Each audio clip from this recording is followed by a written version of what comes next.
कुर्ता जब झाड़ लो हो, शेर लेखा दहाड़ लो हो।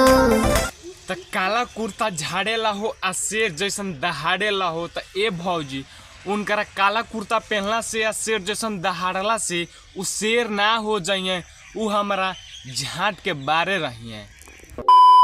हेलो गाइस दोस्तों, कैसे हैं आप लोग। आज हम जा रहे हैं टुनटुन यादव का गाना रोस्ट करने, जो अभी नया आया सारेगामा भोजपुरी चैनल पे।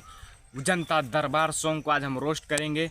और रही बात टुनटुन भैया, बुरा मत मानना, आज हम तुम्हारे गाने को रोस्ट कर रहे हैं सिर्फ पब्लिक को हंसाने के लिए और प्यार से दिल का बहलाने के लिए।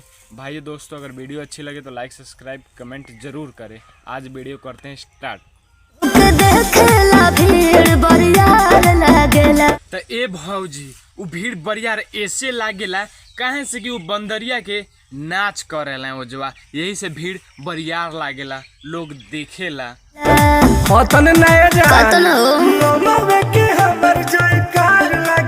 तो हमार लाड़ लागेला।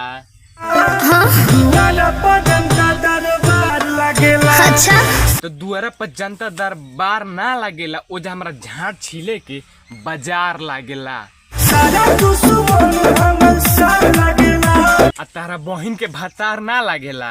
तो भौजी से कल लाट पूछा, तारा पूछे कोई तो हमारा से पूछा, तू शेर ना, तू बंदरिया नचनिया नचाए वाला ऊ लागो तारा।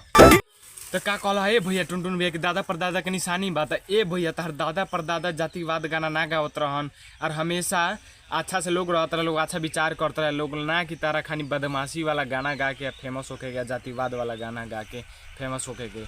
यही से बहन चो तू रे लालो पे लालो।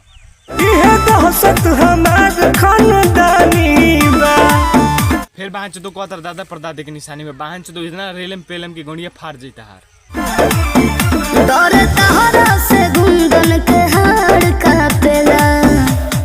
तो ए भौजी को हार्ड ना लोगन के लाड़ कापेला, काहे से कि टुनटुनवा भैया के गाड़ ले ले लेके नु सारा बोर हो गइल बारन स। सही बनल रहा।